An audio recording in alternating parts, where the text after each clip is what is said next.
ओम मुनित्रयं नमस्कृत्य युक्तिः परिभाव्य च वैयाकरणसिद्धान्तकौमुदीं विरच्यते। सर्वेभ्यः श्रोतृभ्यः नमः।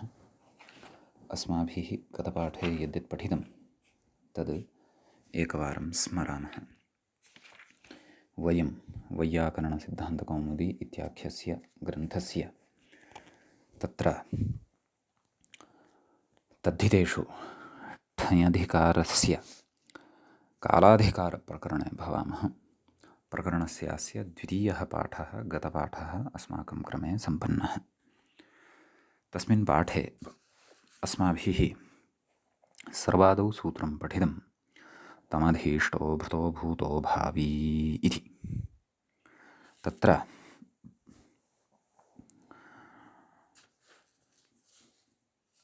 सूत्रस्य अर्थः यत् द्वितीयान्तात् अधीष्टः भृतः भूतः भावी इत्यस्मिन् अर्थे तत्र ठञ् प्रत्ययः भवति। तत्र अधीष्टो नाम सत्कृत्य व्यापारितः, भृतः नाम वेतनेन क्रीतः, भूतः नाम स्वसत्तया व्याप्तकालः, भावी नाम तादृश एव अनागतकालः। मासम् अधीष्टः मासिकः अध्यापकः इति प्रथमम् उदाहरणम् अस्य सूत्रस्य दृष्टम्। मासं भृतः मासिकः कर्मकरः इति द्वितीयम् उदाहरणं दृष्टम्। उदाहरणं तु उभयत्रापि मासिकः इत्येव अर्थभेदः। मासं भूतः मासिकः व्याधिः इति च अस्माभिः तृतीयम् उदाहरणं दृष्टम्। मासं भावी मासिकः उत्सवः इति च चतुर्थम् उदाहरणं। चतुर्ष्वपि अर्थेषु चतुर्थे अर्थे इदं चतुर्थम् उदाहरणं दृष्टम्। एवं च चतुर्ष्वपि अर्थेषु अस्माभिः इमानि उदाहरणानि अत्र दृष्टानि। समीचीनम् इति अयं विशेषः एतावान् अस्मिन् सूत्रे भवति।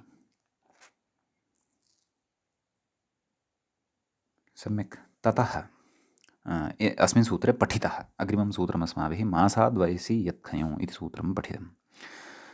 तत्र मासशब्दात् यत् अपि च खञ् इति प्रत्ययः भवति भूतः इत्यस्मिन् अर्थे। अत्र भूतः इत्यस्यैव अनुवर्तनं भवति। अतः मासं भूतः मास्यः, मासं भूतः मासीनः इति उदाहरणं तत्र साधितं। द्वितीया तु कालाध्वनोऽत्यन्तसंयोगे इत्यनेन सूत्रेण भवति इति अस्माभिः तत्र पठितं। गतसूत्रे अपि द्वितीया, गतसूत्रस्य उदाहरणेष्वपि द्वितीया तथैव।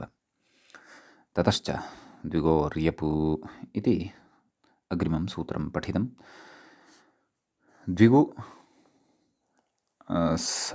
द्विगु समासान्तात् तत्रापि तस्मिन् कालवाचकः शब्दः अपेक्षितः। कालात् इत्यस्यापि अनुवर्तनं भवति। मास इति शब्दात् वयसि नैव सत्यं द्विगोर्यप् एवमेव वयसि गम्यमाने तत्र यप् इति प्रत्ययः भवति। द्वौ मासौ भूतः द्विमास्यः इति उदाहरणं पठितं। ततः षण्मासाण्यच्च इति अग्रिमं सूत्रम् अस्माभिः पठितं। तत्रापि वयस्यर्थे एव अस्माभिः ण्यत् प्रत्ययः विहितः। यबप्यनुवर्तते चाठ्ठञ् भवति। अतः तदेव अत्रापि भूतार्थः एव भवति। तत्र नैव अत्र वयसि इति उच्यते एवं खलु, परन्तु भूत् इत्यस्यापि अनुवर्तनं भवति। अतः तत्र षण्मास्यः इति यपः पक्षे, षाण्मास्यः इति तत्र ण्यतः पक्षे, षाण्मासिकः इति ठञः पक्षे च रूपम् अस्माभिः साधितं। ततः अवयसि ठंश्च इति अग्रिमं सूत्रम् अस्माभिः पठितम्।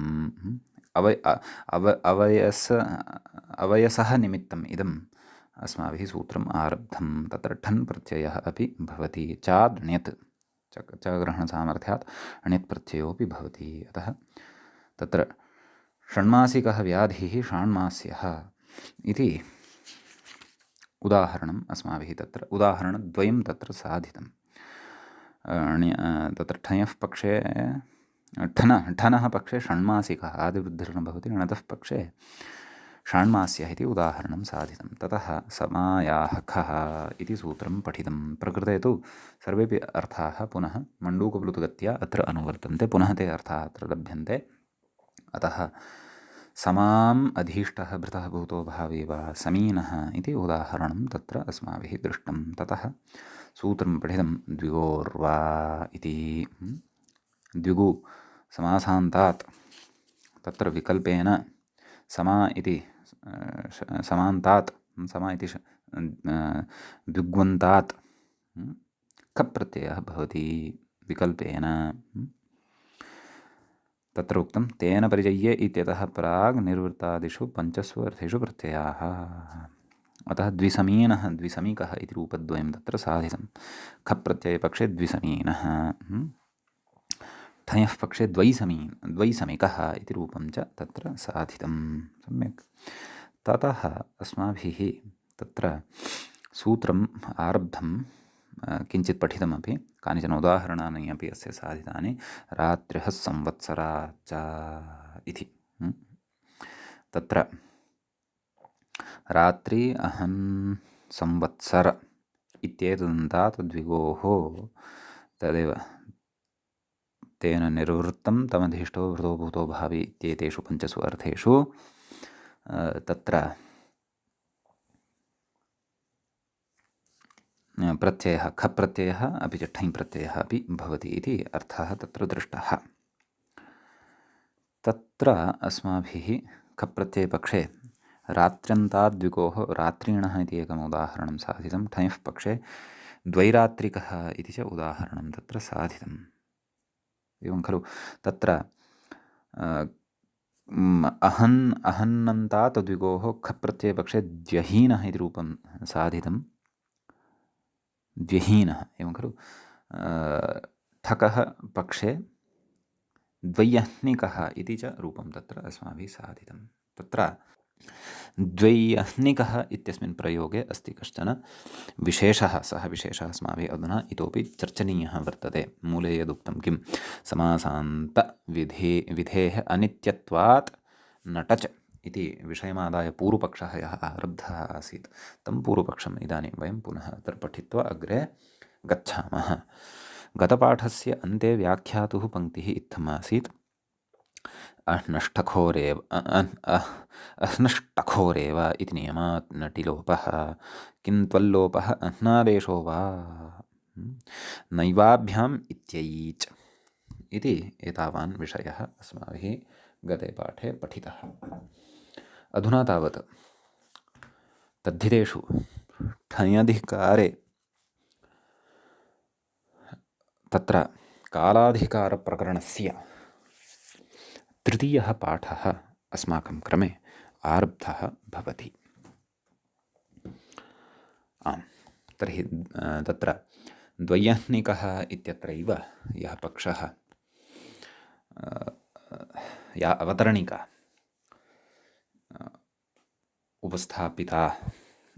उपस्थाप्यमाना अस्ति तां पश्यामः। ननु इत्यतः आरभ्य किं कथयति? ननु द्विहीन इत्यत्र तद्धितार्थ इति द्विगुसमासे कृते। एवं खलु। तद्धितार्थोत्तरपदसमाहारे चैत्यनेन द्विगुसमासो भवति। कथयति? रात्र्यः संवत्सराच्च इति खं बाधित्वा, रात्र्यः संवत्सराच्च इति खप् प्रत्ययः भवति। एवं खलु। तं खं प्रत्ययं बाधित्वा परत्वात् राजाहस्सखिभ्यश्टचिति टचि नाम टच् स्यात्। एवं खलु। यतः परशास्त्रं राजाहस्सखिभ्यश्टच वर्तते, चतुर्थाध्याये भवति। समासान्तप्रत्ययः सः ते समासान्तप्रत्ययाः चतुर्थाध्याये भवन्ति। तच्च सूत्रमस्माभिः पठितं। क्षन्तव्यः पञ्चमाध्यायस्य चतुर्थे पादे, चतुर्थः अध्यायः इति न, चतुर्थः पादः इति, चतुर्थे पादे भवन्ति। समीचीनं। ततः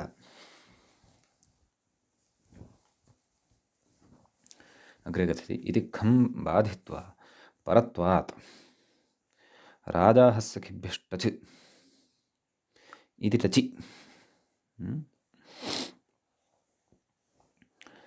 अह्नोह्न एतेभ्यः इति अह्नादेशे टचि परतः अह्नादेशः भवति खलु।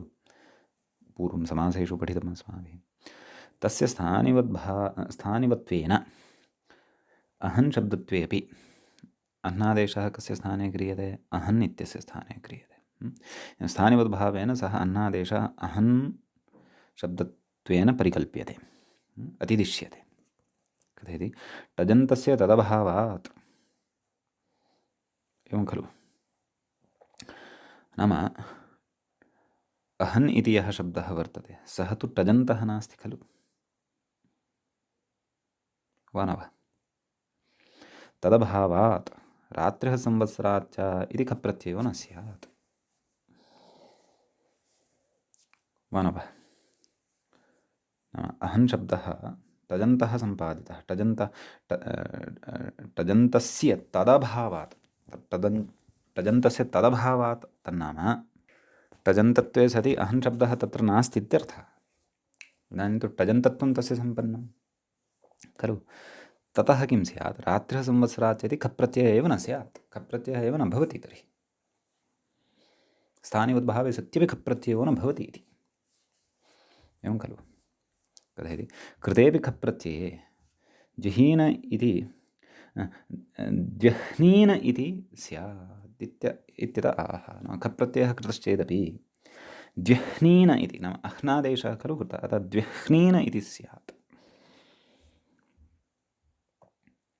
वा न वा?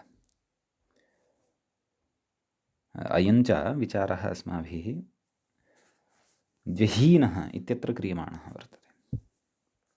अह्नादेशे तु द्यह्नीन इति अनिष्टं रूपं स्यात्, अतः एतादृशम् अनिष्टं यथा न स्यात् तदर्थं तत्र उच्यते मूले।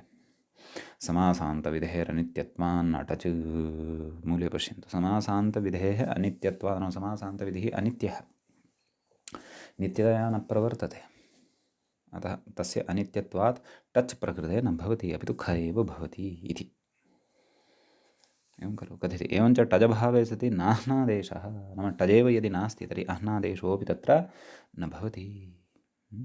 समासान्ते परे एव तद्विधानादिति भावः। नाम समासान्तप्रत्ययः यदा परतः भवति तस्मिन् परतः सत्येव टच प्रत्ययस्य विधानं कृतं भवति, कृतम् अस्ति अथवा क्रियते। समीचीनम्। अग्रे कथयति? समासान्तविधिरनित्यः इति षष्ठाध्यायस्य द्वितीये पादे, नाम समासान्तविधिः अनित्यो भवति इति षष्ठाध्यायस्य द्वितीयपादे द्वित्रिभ्यां पादन्मूर्धसु बहुव्रीहौ इति किञ्चन सूत्रम्। इति सूत्रे, इति सूत्रभाष्ये स्पष्टं तत्र इदं प्रतिपादितं वर्तते। तत्र अयं सिद्धान्तः आविष्कृतो वर्तते। समासान्तविधिरनित्यः नाम सर्वत्र न प्रवर्तते इति भावः, लक्ष्यानुरोधेन एव प्रवर्तते इति भावः।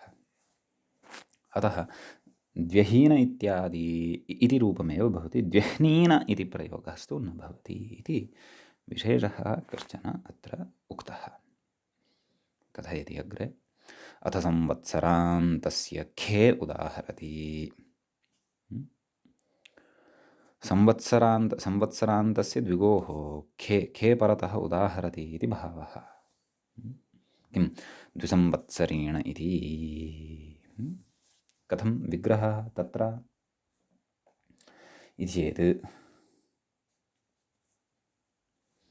द्वौ संवत्सरौ अधीष्टः, तत्र द्विसंवत्सर तदेव तद्धितार्थोत्तरपदसमाहारे चैत्यनेन समासादिकं विधाय द्विसंवत्सर इति द्वितीयान्तात् तत्र रात्रिः संवत्सरात् चैत्यनेन सूत्रेण खप्रत्ययः द्विसंवत्सर ख, एवं खलु? तेन निर्वृत्तं तमधीष्टं भृतो भूतो भावी इत्यादिषु अर्थेषु च। सम्यक्। खस्य स्थाने ईनादेशः। ततः तत्र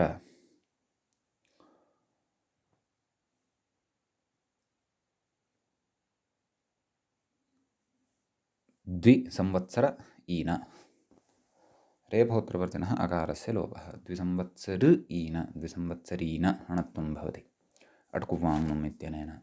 द्विसंवत्सरीण, ततः सुप्रत्ययः सस्य ऋत्विसर्गे सति द्विसंवत्सरीणः इति प्रयोगः सिद्धः भवति। समीचीनम्। ततः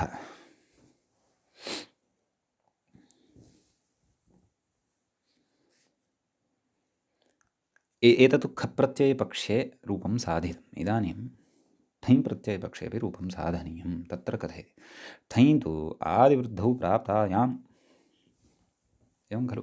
ठञ् ञित् अतः तद्धितेष्वचामादेः इत्यनेन आदिवृद्धिः सम्प्राप्ता भवति। परन्तु कथयति आदिवृद्धौ प्राप्तायां सङ्ख्यायाः तत्र सूत्रमारभ्यते। अतः आदिवृद्धिः अत्र नापेक्षिता।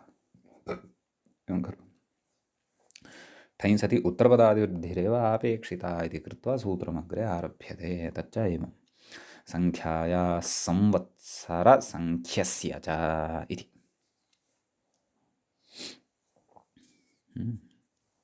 सङ्ख्यायाः इति पञ्चम्यन्तं पञ्चमीविभक्तेः एकवचनान्तं पदं भवति। संवत्सरसङ्ख्यस्य इति संवत्सरसङ्ख्या इति अकारान्तस्य षष्ठी विभक्तेः एकवचनान्तं रूपं भवति। संवत्सरञ्च सङ्ख्या च संवत्सरसङ्ख्यं समाहारद्वन्द्वः भवति। तस्य संवत्सरसङ्ख्यस्य समाहारे च नपुंसकम् एकवचनं च भवति इति अपि वयं जानीमः। सम्यक्। अग्रे कथयति आदिवृद्धिप्रकरणे उत्तरपदस्य इत्यधिकारे इदं सूत्रम् इति। एवं खलु। सप्तमाध्यायस्य तृतीयपादस्य पञ्चदशं सूत्रम् इति वयं पश्यन्तः स्म एव। उत्तरपदस्य इति अधिकारः अङ्गस्य इति चाधिकारः अत्र आयाति। तद्धितेष्वचामादेः इति सूत्रं किति च अचण्यणिति वृद्धि मृजेर्वृद्धि इत्यस्मात् च वृद्धिः इत्येतानि पदानि अत्र अनुवर्तन्ते। सम्यक्। तदेव व्याख्यात्रापि विग्रहः उच्यमानः अस्ति। संवत्सरश्च सङ्ख्या च इति समाहारद्वन्द्वात् षष्ठी तदिदम् उक्तम्। सङ्ख्याया उत्तरपदस्येति मूले सूत्रार्थं पश्यन्तु। सङ्ख्यायाः उत्तरपदस्य सङ्ख्यावाचकशब्दात् परतः उत्तरपदं यदि भवति तस्य वृद्धिः स्यात्। नाम सङ्ख्याशब्दात् परतः यद् उत्तरपदं वर्तते तस्य उत्तरपदस्य एव आद्यस्य अचः वृद्धिः स्यात् ञिदादौ नाम ञिति णिति इति च प्रत्यये परतः इति। अग्रे व्याख्याता कथयति सङ्ख्यायाः परस्य संवत्सरसङ्ख्यस्य उत्तरपदस्य इत्यर्थः। नाम सङ्ख्यावाचकात् परतः संवत्सर तत् मूलेव पठितं खलु। संवत्सरसङ्ख्यस्य नाम संवत्सर इति शब्दः यदि वर्तते सङ्ख्यावाचकशब्दात् परतः अथवा सङ्ख्यावाचक एव शब्दः यदि वर्तते सङ्ख्यावाचकात् शब्दात् परतः संवत्सरशब्दः अथवा सङ्ख्यावाचकात् शब्दात् परतः सङ्ख्यावाचकः शब्दः यदि कश्चन वर्तते तर्हि उत्तरपदस्य एव आदेः अचः वृद्धिर्भवति इति अर्थः भवति। समीचीनम्। अग्रे कथयति नन्वत्र संवत्सरग्रहणं व्यर्थम्। एवं खलु। परन्तु आदौ उदाहरणानि साधयामः खलु। उदाहरणानि संसाध्य आगच्छामः। ठञः पक्षे गतसूत्रे यद् उदाहरणम् आरब्धमासीत् द्विसंवत्सरिकः। एवं खलु। द्विसंवत्सरेण निर्वृत्तं द्विसंवत्सरम् अधीष्टः भृतः भूतो भावी इत्येतेषु पञ्चस्वपि अर्थेषु द्विसंवत्सर इति शब्दात् ठञ् आदिवृद्धिं प्रवाद्य प्रकृतसूत्रेण सङ्ख्यायाः संवत्सरसङ्ख्यस्य च उत्तरपदाद्वृद्धिरेव। नाम संवत्सर इति पदस्य आदिः यः स्वरः तस्य एव वृद्धिः। अतः द्विसंवत्सर इक यस्य इत्यनेन अलोपः द्विसंवत्सर इक द्विसंवत्सरिक ततः सुप्रत्ययः सस्य ऋत्वे विसर्गे सति द्विसंवत्सरिकः इति रूपं तत्र सिद्धं भवति। समीचीनम्। ततः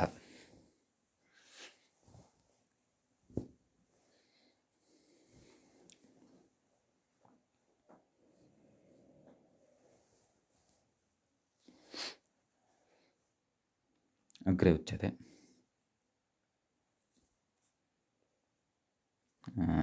संख्यावाचकात् शब्दात् परतः संख्यावाचकः शब्दः एव यदा भवति तस्य उत्तरपदादिवृद्धेः उदाहरणं दीयते द्वे षष्टिभूतः द्विषाष्टिकः द्विषष्टि इति शब्दः तत्र साध्यते तत्र समासः उच्यते द्विगुसमासः खलु यतः द्विगुरेव वक्तव्यः वा तद्धितार्थ अथवा तद्धितार्थोत्तरपदसमा तद्धितार्थद्विगुः वा इति एवं किल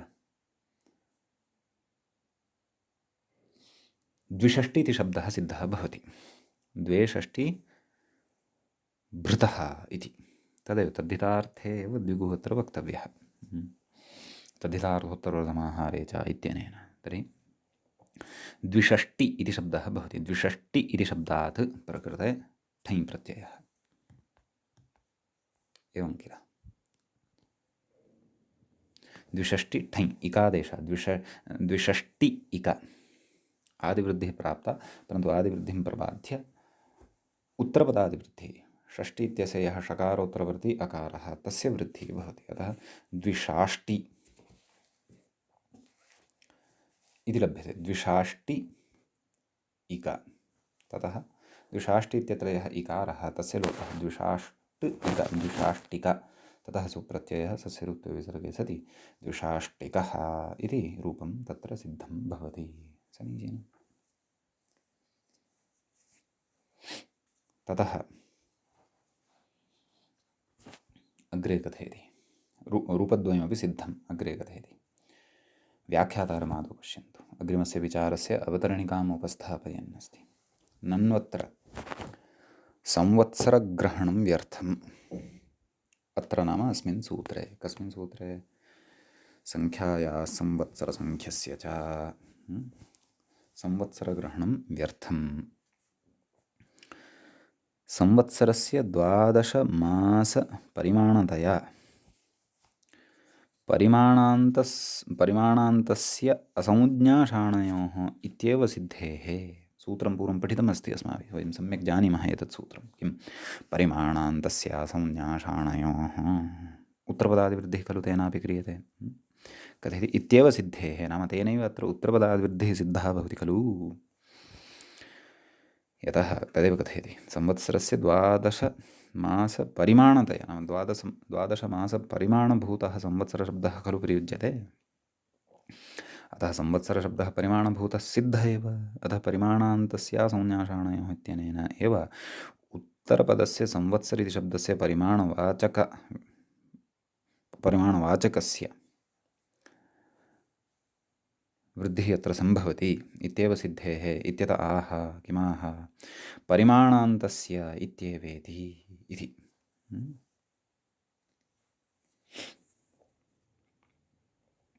मूले पश्यन्तु परिमाणान्तस्य इत्येव सिद्धे संवत्सरग्रहणं तत्र तथा नास्ति अस्य प्रयोजनमस्ति प्रयोजनं कथयन्नस्ति मूले पश्यन्तु संवत्सरग्रहणं परिमाणग्रहणे कालपरिमाणस्य अग्रहणार्थम् इति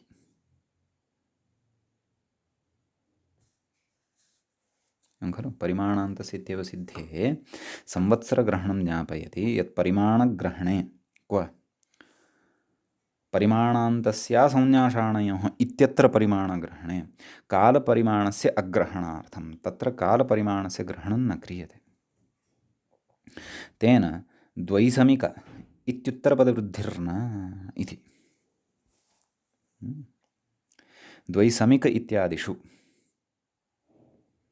प्रयोगेषु उत्तरपदवृद्धिर्न स्यात् यदि तत्र परिमाणशब्देन कालवाचकः शब्दः अपि गृहीतः तर्हि द्विसमिकः इत्यत्र द्विसमा शब्दः भवति समा इति शब्दः कालवाचकः परिमाणवाचकः स्यात् नाम परन्तु परिमाणत्वे सति कालत्वमपि तस्य शब्दस्य वर्तते अतः कालवाचकत्वे सति तत्रापि उत्तरपदवृद्धिः स्यात् अन्यथा केन परिमाणान्तस्य संज्ञाषाणयोः इत्यनेन परन्तु तस्मिन् सूत्रे परिमाणशब्देन कालपरिमाणस्य ग्रहणं न भवतु इति अत्र संवत्सरग्रहणेन ज्ञापितं वर्तते सूत्रकारेण। अत एव द्वैसमिक इत्यादिषु वृद्धिर्न भवति इति भावः। समीचीनं। तर्हि अयं विशेषः अस्माकं सूत्रकारस्य भवति विशिष्टान्नपि सिद्धान्तान् स्वीयया विलक्षणया शैल्या अस्माकं कृते बोधयति इति। समीचीनम्। ततः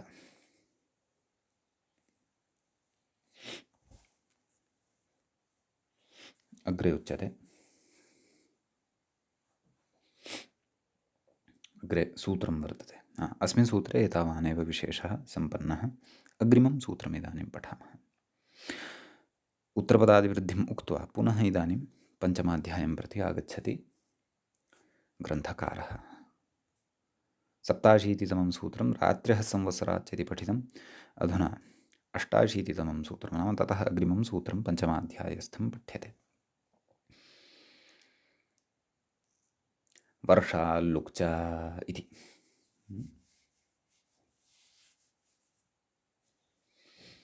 सूत्रे द्वे पदे स्तः। वर्षात् इति एकं पदं पञ्चम्यन्तं, पञ्चमीविभक्तेः एकवचनान्तं भवति। ततः लुक्, लुक् इति प्रथमान्तं, प्रथमाविभक्तेः एकवचनान्तं भवति। च इति अव्ययपदं भवति। समीचीनम्।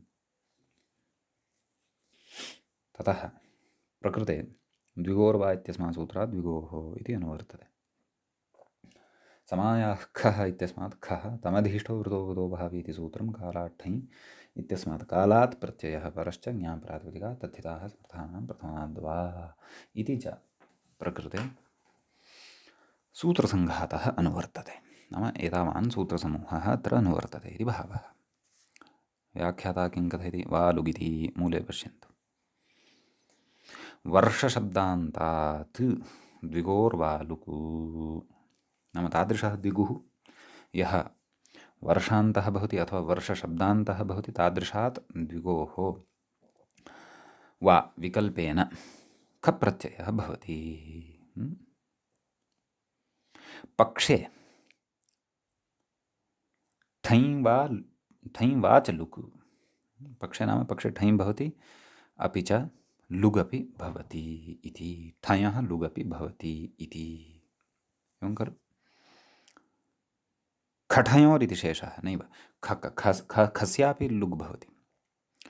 खप् प्रत्ययः एकस्मिन् पक्षे भवति, अपरस्मिन् पक्षे ठञ् प्रत्ययः खप् प्रत्ययस्य च लुग् भवति। ठञः लुग् विषये व्याख्याता न कथयन् अस्ति। तादृशः अर्थः अत्र ग्राह्यः। एवं खलु? नाम विकल्पेन खप् प्रत्ययः अपि अत्र भविष्यति, पक्षे ठञ् प्रत्ययः अपि च ठञः लुक्। खठयोरिति शेषः, परन्तु एषः तु खस्यापि लुकं कथयन् अस्ति। खस्यापि लुक् भवति पक्षे, ठञः अपि लुक् भवति। सत्यं वक्तुं शक्यते, क्लेशो नास्ति। त्रीणि रूपाणि अत्र लप्स्यन्ते, तदेव कथयन् अस्ति मूले। त्रीणि रूपाणि नाम आहत्य त्रीणि रूपाणि अत्र सम्भवन्ति इति भावः। प्रथमं द्विवर्षीणो व्याधिः कथयति खे रूपम्। एवं खलु? तत्र प्रकृते द्वौ वर्षौ भूतः, भृतः अधीष्टः वा भावी वा एतादृशेषु अर्थेषु खप् प्रत्ययः द्विवर्ष इति द्वितीयान्तात् शब्दात् खप् प्रत्ययः द्विवर्ष ख तस्य ईनादेशः यस्य इत्यनेन अकारलोपः, षकारोत्तरवर्तिनः अकारस्य लोपः। द्विवर्ष ईन द्विवर्षीण, ततः णत्वं भवति द्विवर्षीण। सुप्रत्ययः सस्य रुत्वविसर्गे सति द्विवर्षीणः इति रूपं सिद्धं भवति। अयं व्याधिः द्विवर्षीणः वर्तते। अर्थास्तु ये पञ्चते अत्र ग्राह्याः एव। यतः पूर्वमुक्तं खलु तेन पर्यय्य, अर्थात् 87तमात् सूत्रात् कथितं सूत्रं तद् 93तमं सूत्रं तेन पर्यय्य इत्यादि सूत्रात् पूर्वम् एते पञ्च अपि अर्थाः, पञ्चसु अपि अर्थेषु उदाहरणानि प्रत्ययाः वा ज्ञेयाः इति। अग्रे खेरूपं साधितं द्विवर्ष इति मूले पश्यन्तु। द्विवार्षिकः द्विवर्षः इति रूपद्वयं मूले साधितं खलु। ततः पूर्वं द्विवर्षः इत्यतः पूर्वं द्विवार्षिकः इति साधितः। तत्र ठञ् भवति। द्विवर्ष ठञ् इत्यवस्थायां तत्र उत्तरपदादिवृद्धिः क्रियते। एवं खलु। परन्तु प्रकृते उत्तरपदादिवृद्धिः केन इति खलु जिज्ञासा जायते। परिमाणान्तस्य संन्यासाणयोः इत्यनेन तु द्विवार्षिकति अग्रे सूत्रं वक्ष्यते। सत्यं सत्यम् अग्रे सूत्रं वक्ष्यते। क्व वर्षस्य भविष्यति इति सूत्रम् अग्रे वक्ष्यते। तेनैव अत्र उत्तरपदादिवृद्धिर्वा प्रायः तदेव सद्यः भवतु उत्तरपदादिवृद्धिः भवति द्विवार्ष इक ठस्य इकादेशः द्विवार्ष इक यस्य चैतन्येन अलोपः द्विवार्षिक सुप्रत्ययः सस्य ऋत्वे विसर्गे सति द्विवार्षिकः इति रूपं सिद्धं भवति। पक्षे खठयोः लुग उक्तः खलु। पक्षे खप्रत्ययोऽपि नास्ति ठञ् अपि नास्ति तत्र द्विवर्षः इति रूपं सिद्धं भवति। समीचीनम्। कथयति ठञ् आदिवृद्धौ प्राप्तायां तदेव अत्र द्विवार्षिक इति शब्दः यः साधितः तत्र आदिवृद्धिः प्राप्ता भवति ठञ् परतः ज्ञत्वात् तद्धितेष्वचामादेः इत्यनेन। परन्तु आदिवृद्धिस्तु अत्र नापेक्षिता। अतः कथयति ठञ् परतः आदिवृद्धौ प्राप्तायां कथयति वर्षस्य भविष्यति इति सूत्रम् अग्रिमम् इदं पुनः सप्तमाध्यायं प्रति प्रविष्टः। साक्षात् इतः प्राक्तनं सूत्रम् अस्माभिः विगतसूत्रं पठितं संख्यायाः संवत्सरसङ्ख्यस्य च। ततः साक्षात् अग्रिममेव षोडशं सूत्रमिदं भवति तस्यैव पादस्य वर्षस्य भविष्यति इति। तर्हि तत्र वर्षस्य इति एकं पदं भवति षष्ठ्यन्तं षष्ठीविभक्तेः एकवचनान्तम् इदं पदं भवति। ततः अभविष्यति इति सप्तम्यन्तं सप्तमीविभक्तेः एकवचनान्तम् इदं पदं भवति। न भविष्यत् अभविष्यत् एवं खलु। तस्मिन् अभविष्यति इति एवं किल। ततः प्रकृते किं किम् अनुवर्तते इति द्रष्टव्यम्। संख्यायाः संवत्सरसङ्ख्यस्य च इत्यस्मात् संख्यायाः इति अनुवर्तते। तद्धितेष्वचामादेः इति सूत्रं किति च अचुण्यनिति मृजेर्वृद्धिः इत्यतः वृद्धिः अपि च उत्तरपदस्य अङ्गस्य एते च इत्येतौ अधिकारौ इमानि च सूत्राणि अत्र अनुवर्तन्ते। सम्यक्। व्याख्याता कथयति आदिवृद्धिप्रकरणे उत्तरपदस्येत्यधिकारे इदं सूत्रं तज्ज्ञातम्। शेषपूर्णेन तद्व्याचष्टे नाम तत्सूत्रं शेषपूर्णेन व्याख्याति। किं कथयति उत्तरपदस्य वृद्धिः स्यादिति। मूले उत्तरपदस्य वृद्धिः स्यात् कथयति अभविष्यति यः ञेदादिः तस्मिन् परे इत्यर्थः इति। एवं खलु। नाम संख्यावाचकात् शब्दात् परतः वर्षशब्दः यदा भवति तस्य आदिशब्दः यः वर्तते तस्य वृद्धिः भवति। परन्तु यदि तत्र तद्धितप्रत्ययः नाम वृद्धिनिमित्तकः तद्धितप्रत्ययः भविष्यति अर्थे न विहितः भवति तर्हि इत्यपि अत्र अपेक्षितं वर्तते। सम्यक्। व्याख्याता अग्रे किं कथयन्नस्ति तत् पश्यामः। निर्वृत्तादिषु पञ्चसु अर्थेषु भविष्यदर्थ अर्थं वर्जयित्वा तत्र भावी इत्यनेन भविष्यदर्थः उच्यते खलु भावी इति भविष्यदर्थाय एव तत्र प्रयुज्यते तस्य अर्थः एव भविष्यदर्थः अनागतकालः इत्युक्तं खलु तमेकम् अर्थं वर्जयित्वा अन्ये च ये चत्वारः अर्थाः निर्वृत्तार्थं च सम्मेल्य तदितरेषु चतुर्षु अर्थेषु तदेव यः तद्धितः तस्मिन् परे इति यावत् तस्मिन् परतः उत्तरपदाद्वृद्धिर्भवति इति भावः कस्य उत्तरपदत्वेन च अत्र किं वर्षशब्दः पूर्वपदत्वेन च अत्र किं संख्यावाचकः शब्दः समीचीनम् इदमुदाहरणं साधितमेव परन्तु तस्य विधानम् अधुना उच्यमानं वर्तते कथयति द्विवार्षिक इति द्वाभ्यां वर्षाभ्यां निर्वृत्तः 2 वर्षे अधीष्टो भृतो वेति इत्यर्थः अत्यन्तसंयोगे द्वितीया एवं खलु तर्हि प्रकृते द्विवर्ष ठञ् आदिवृद्धिं प्रबाध्य प्रकृतसूत्रेण वर्षस्य भविष्यति वर्ष इति शब्दस्य एव आदिपदस्य आद्यस्य स्वरस्य वृद्धिः विधीयते द्विवार्ष ठञ् इक द्विवार्षिक सुप्रत्ययः सस्य रूपे विसर्गे सति द्विवार्षिकः इति रूपं सिद्धं भवति सम्यक्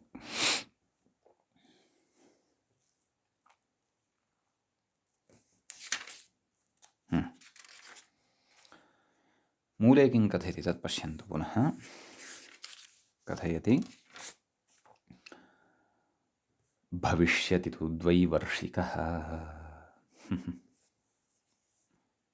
भविष्यत्यर्थे यदि भविष्यतः अर्थे तत्र प्रयोगः उक्तः तर्हि द्वैवर्षिकः इत्येव कर्तव्यं यतः अभविष्यति इति निषेधः उक्तः अतः कथयति व्याधिर्तिशेषः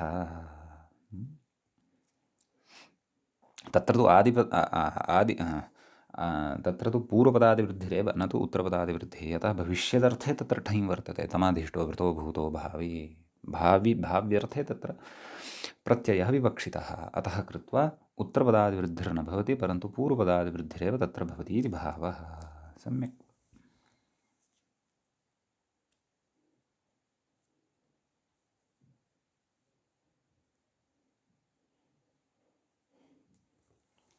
अग्रे कथयति चित्तवति नित्यलुको वक्ष्यमाणत्वात् एवं खलु पूर्वं किम् उक्तवान् द्वैवर्षिक इति यादृशेषः मूले उक्तं खलु भविष्यति द्वैवर्षिक इति चित्तवति नित्यलुको वक्ष्यमाणत्वात् इति तस्मिन् विषये इदमुच्यमानं वर्तते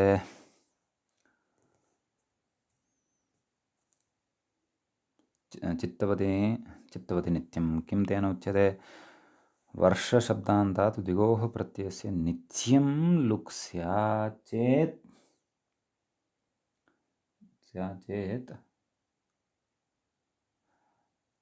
नित्यं लुक् स्यात् चेतने प्रत्ययार्थे एवमस्ति खलु वर्षान्तात् द्विगोः प्रत्ययस्य नित्यं लुक् स्यात् अग्रे मूले पश्यन् यद्यपि तत् सूत्रं न पठितं तस्य अर्थम् अहं विचारयन्नस्मि भवन्तः अपि पश्यन्तु वर्षान्त न व्याख्याता मध्ये आगत्य इति किमर्थं वदन्नस्ति व्याधिर्तिशेषः इति सम्यक् मूले उक्तं खलु भविष्यति तु द्वैवर्षिकः इति नाम द्वैवर्षिकः कः सः व्याधिः इति भावः व्याधिः इति शेषः कश्चन बालः शिशुः वा इत्यादि न कुतः यथा चेतनार्थः तत्र स्वीकर्तुं न शक्यते कुतः चित्तवति नित्यलुको वक्ष्यमाणत्वात् चित्तवति नित्यम् इत्यनेन तु यदि सः 2 वर्षे भावीयः वर्तते सः यदि चेतनः तर्हि तत्र ठञः नित्यतया लुग् वक्ष्यते अतः प्रकृते व्याधिश्च चित्तवान् न भवति वा न वा व्याधिस्तु कश्चन रोगः सः चित्तवान् न भवति अतः प्रकृते द्वैवार्षिकः व्याधिः वा अथवा तादृशं किमपि यत् चित्तवद् न भवति समीचीनम् इति व्याख्यातुः अभिप्रायः समीचीनम्। अग्रे अग्रे अग्रिमं विचारं प्रवेशयन्नस्ति। किं कथयति तत् पश्यामः। नन्वेवं सति 2 वर्षे अधीष्टः भृतः वा कर्म करिष्यति। द्विवार्षिक इत्यत्र कथमुत्तरपदवृद्धिः इति। एवं खलु। नन्वेवं सति 2 वर्षे अधीष्टः भृतः वा कर्म करिष्यति। एवं खलु। द्विवार्षिक इत्यत्र कथमुत्तरपदवृद्धिः कथयति। भविष्यत्वस्य प्रतीतेः इत्याशङ्क्याः। इदानीं हरि ओम् अत्र किञ्चित् अवधानवद्भिः भाव्यं। विशिष्टः विचारः कश्चन उच्यमानः वर्तते। तत्र कश्चन प्रयोगः उच्यते। 2 वर्षे अधीष्टः भृतः वा कश्चन वर्तते, सः कर्म करिष्यति इति विवक्षा अस्ति। एवं खलु। कश्चन वर्तते, सः 2 वर्षे अधीष्टः। अधीष्टः नाम सत्कृत्य व्यापारितः। भृतः नाम वेतनेन क्रीतः कश्चन। सः कर्म करिष्यति इति विवक्षा वर्तते। तस्मिन् अर्थे द्विवार्षिक इति प्रयोगः श्रूयते। समीचीनं। तत्र उत्तरपदवृद्धिः कथम् इति आक्षिप्यते। कुतः आक्षेपः कुतः इति चेत् कथयति अग्रे। भविष्यत्वस्य प्रतीतेः। भविष्यतः प्रतीतिः खलु तत्र जायते। अभविष्यति वर्षस्या भविष्यति इति उत्तरपदादिवृद्धिरुक्ता। अत्र तु भविष्यदर्थस्य अथवा भविष्यत्वस्य प्रतीतिः जायते। समीचीनम्।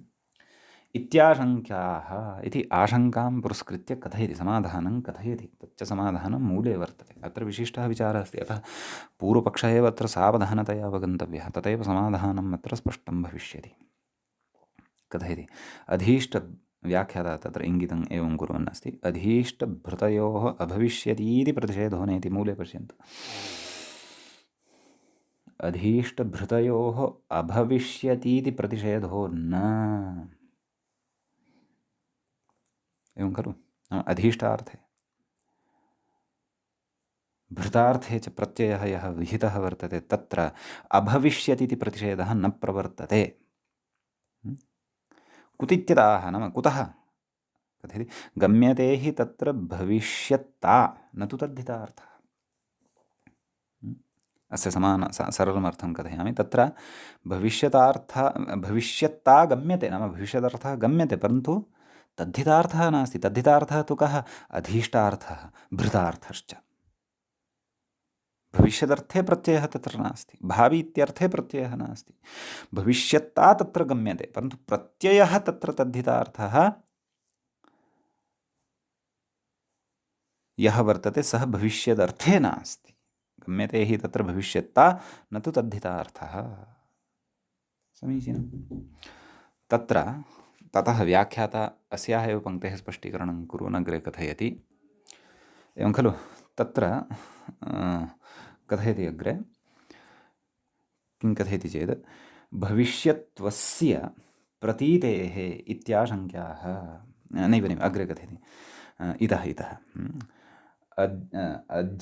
अध्येषणभरणयोः क्तप्रत्ययेन भूतत्वमेव शब्दशक्त्या गम्यते इति।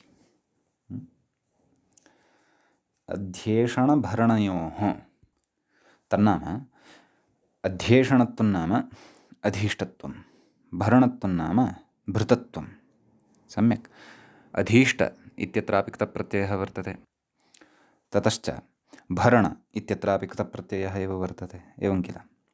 कथयति क्तप्रत्ययेन भूतत्वमेव शब्दशक्त्या गम्यते। नाम शब्दशक्त्या भूतत्वमेव वस्तुतः गम्यते। क्व अधीष्ट इति शब्दस्य, अपि च क्व भृत इति शब्दस्य। खलु। तत्र भूते क्तप्रत्ययः इति वदति, परन्तु कर्तरि क्तप्रत्ययः अपि भवितुमर्हति खलु इति मम मनसि जायमानम् अस्ति। अस्तु, पश्यामः अग्रे किं कथयति।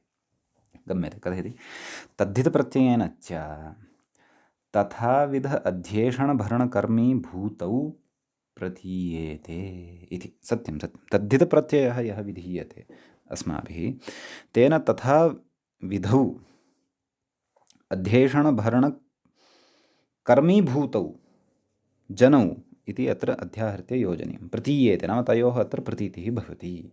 सम्यक् कथयति एवंविध अध्येषणभरणविशिष्टयोः तु एतादृश अध्येषणभरणविशिष्टाः विशिष्टौ यौ स्तः तयोः तु भविष्यता नाम भविष्यति इति यद्वर्तते तेन भविष्यता कर्माचरेण नाम भविष्यता कर्मा नाम तादृशं कर्माचरणं यद्वर्तते यद् भविष्यति अर्थात् भविष्यत्काले भविष्यति तादृशकर्माचरेण सम्बन्धः कर्म करिष्यति इत्यनेन अवगतः इति न स तद्धितार्थः। एवं खलु। एवञ्च तत्रापि भविष्यदर्थक तद्धितपरकत्वाभावात् स्यादेव उत्तरपदवृद्धिः इत्यर्थः। सम्यक् अस्याम् आशयं सरलतया अधुना कथयामि, पश्यन्तु। अधीष्टार्थे यः प्रत्ययः विहितः, भृतार्थे च यः प्रत्ययः विहितः, तेन अवगम्यते कः? यः अधीष्टः नाम यः सत्कृत्य व्यापारितः, भृतः नाम यः वेतनादिना क्रीतः कश्चन, सः मम सविधे भविष्यति काले अपि भविष्यति खलु। यः कालः आगमिष्यति तस्मिन् काले अपि इदानीं सत्कृत्य व्यापारितः कः? आचार्यः। सः भविष्यतः काले अपि मम सविधे स्थास्यति एव किल। एवमेव तत्र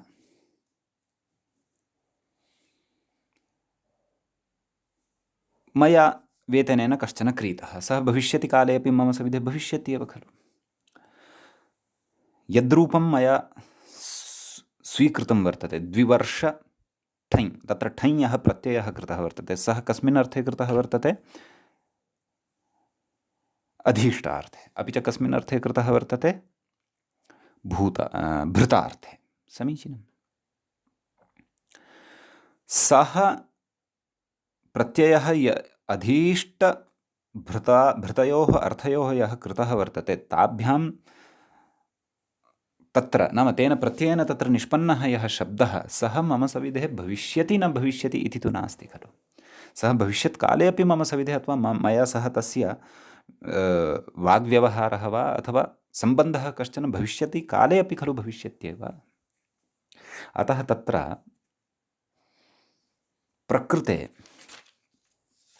अभविष्यति इति प्रतिषेधः प्रवर्तते इति वक्तुं न शक्यते। कुतः? यतः अत्र यः ठञ् प्रत्ययः विहितः वर्तते सः भविष्यतः अर्थेन विहितः वर्तते, सः अधीष्टार्थे भृतार्थे च विहितः वर्तते।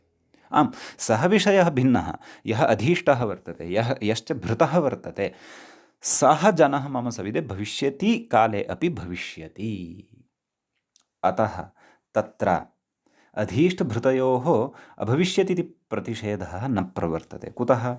यतः तत्र प्रसङ्गानुरोधेन भविष्यत्तागम्यते, परन्तु तद्धितार्थः भाव्यर्थः नास्ति। भविष्यतार्थे तत्र तद्धितार्थः नास्ति इति भावः।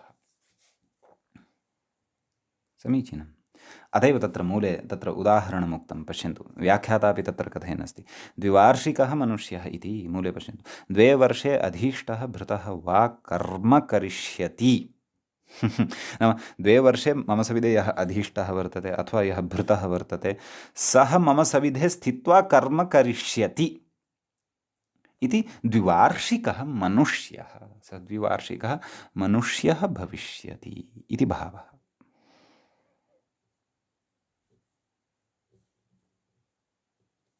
समीचीनम्। इदानीम् अत्र चित्तवती नित्यम् इति प्रवर्तते वा न वा इति तु पश्चात्। चित्तवती नित्यम् इत्यत्रैव वयं द्रक्ष्यामः। वस्तुतः न प्रवर्तते। यद्यपि वर्षान्तात् द्विगोः प्रत्ययस्य नित्यं लुक् स्यात् चेतने प्रत्ययार्थे इति तत्र उच्यमानं वर्तते। एवं खलु। परन्तु प्रकृते अस्माभिः चेतने प्रत्ययः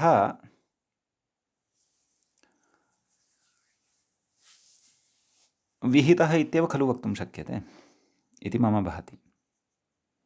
अतः एव द्विवार्षिकः मनुष्यः इति कथयामः वयं। तर्हि तत्र तेन अपि प्रत्ययस्य नित्यं लुक् इति कुतः न स्यात्? अस्तु, एतत् चित्तवति नित्यम् इति सूत्रपठनसमये एव द्रक्ष्यामः। व्याख्याता किं कथयति? आम् आं, व्याख्याता अस्माकं जिज्ञासायाः अपि परिहारं कुर्वन् अस्ति। सम्यक् सम्यक्, पश्यन्तु। द्विवार्षिको मनुष्य इति, तर्हि वर्षस्य भविष्यति इत्यनेन उत्तरपदवृद्धिः कृता खलु। अग्रे कथयति, चित्तवति नित्यमिति वक्ष्यमाणस्तु नित्यलुक् न भवति। अस्माकं या जिज्ञासा सद्यः उत्पन्ना, तस्याः समाधानं कुर्वन् अस्ति। कथयति, कुतः न भवति नित्यलुक्? कथयति, चित्तवति इत्येव आरम्भसामर्थ्यात् नित्यत्वे सिद्धे पुनर्नित्यग्रहणेन भूते एव अर्थे नित्यं लुक् इति अभ्युपगमादिति हरदत्तः।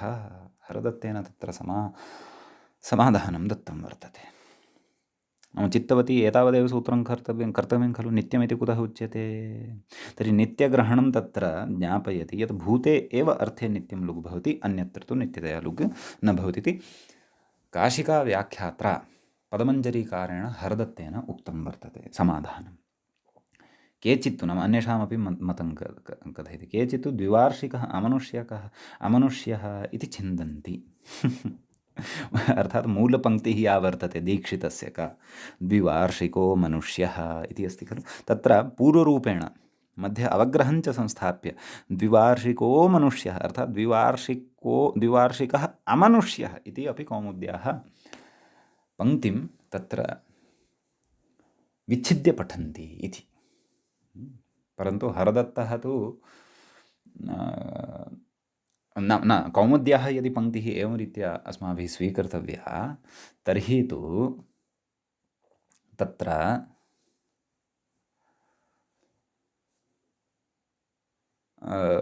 हरदत्तः खण्डितः भवति। यदि कौमुद्याः पङ्क्तिः द्विवार्षिकः अमनुष्यः इति कथ्येत, परन्तु द्विवार्षिको मनुष्यः इति यदि कथ्येत, तर्हि तु हरदत्तः समर्थितः भवति। हरदत्तस्तु प्राचीनः, दीक्षितात् प्राक्तनः, एवं खलु। परन्तु केचित् नाम के ते इति तु द्रष्टव्यम्। इति तु ते आचार्याः अथवा व्याख्यातारः एव द्रष्टव्याः, ये हरदत्तम् उल्लङ्घ्य अग्रे गच्छन्तः सन्ति अथवा कौमुदिकारस्य आशयं परिवर्त्य गृह्णन्तः सन्ति इति। तत्त्वबोधनिकारः किं कथयति पश्यन्तु। अत्र वदन्ति मनुष्ये चित्तवती इति नित्यलुकप्रसङ्गात् मनुष्यः मनुष्यसदृशः प्रतिमादिः इति व्याख्याय स्थितस्य गतिः समर्थनीया इति एषः अन्यदेव समाधानं कथयन् अस्ति। नाम अत्रापि केचन अन्ये एव वदन्ति मनुष्यः मनुष्यसदृशः प्रतिमादिः, नाम अत्र मनुष्यद्वारा मनुष्यसदृशः प्रतिमादिः ग्राह्यः। प्रतिमा तु चित्त नाम मूर्तिः, विग्रहः वा मनुष्यवत् दृश्यते, परन्तु मनुष्यस्तु नाम चित्तवत्त्वं तु तस्य न। अतः तादृशः प्रतिमादिः ग्राह्यः कुतः? स्थितस्य गतेः चिन्तनाय इति भावः। तर्हि बहुभिः प्रकारैः यत्र समाधानं कृतं दृश्यते, अस्माभिः तु युक्तियुक्तः अथवा प्रसङ्गानुरोधेन सङ्गतं यत् भवति समाधानं तदेव तत्र भवति ग्राह्यं। समीचीनम्। ततः तत्र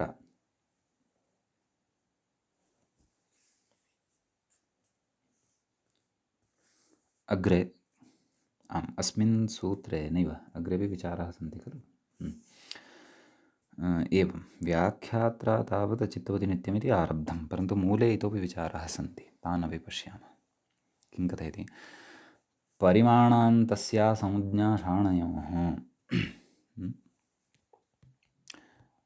इति सूत्रं पूर्वं पठितं वर्तते, परन्तु प्रसङ्गानुरोधेन अत्र इदानीम् आगत्य पठन् वर्तते। यतोहि तत्र अस्माभिः उत्तरपदवृद्धिः प्रकरणस्य सूत्रद्वयं खलु पठितं तत्र। एवं किल, तत्र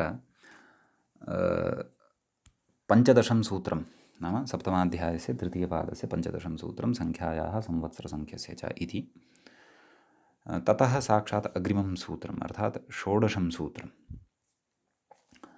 तद् वर्षाल्लुक् इति। ततश्च नैव वर्षस्य भविष्यति इति षोडशं सूत्रं। सप्तदशं सूत्रं भवति इदं यदस्माभिः पूर्वं पठितं। भवन्तः अष्टाध्यायीं यदि पुरतः स्थापितवन्तः सन्ति तर्हि द्रष्टुं शक्नुमः। सप्तदशं सूत्रं परिमाणान्तस्या संज्ञाषाणयोः। अतः सूत्रक्रमानुरोधेन पुनः एतत् सूत्रम् अत्र कथयन् अस्ति। एवं किल, यद्यपि पूर्वं सूत्रं व्याख्यातम् इति कृत्वा अस्य व्याख्याने अरुचिं प्रकटयता तत्र व्याख्यात्रा किमपि न उक्तं। समीचीनं, तत्त्वबोधिनिकारः अपि किमपि न कथयन् अस्ति। अस्तु, यथा व्याख्यातं खलु, व्याख्यातं प्रकृते तेन चर्च्यमानं वर्तते मूले, अतः पश्यामः। कथयति द्वौ उडवौ प्रयोजनम् अस्य द्विकौडविकः इति। एवं खलु, तर्हि प्रकृते तदेव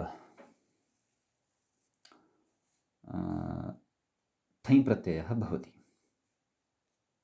द्वौ कुडवौ प्रयोजनम् अस्य, एवं खलु। तदस्य प्रयोजनम् इति पठितं वा किमपि सूत्रं पूर्वं? प्रयोजनार्थे ठञ् प्रत्ययः उच्यमानः वर्तते अत्र। अस्तु, तर्हि ठञ् सति प्रकृते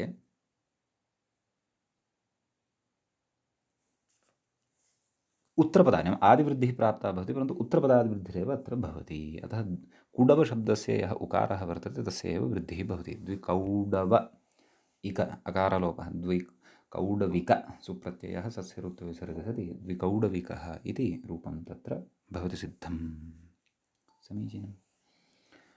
ततः अग्रे द्वाभ्यां सुवर्णाभ्यां क्रीतं द्विसौवर्णिकं तेन क्रीतम्।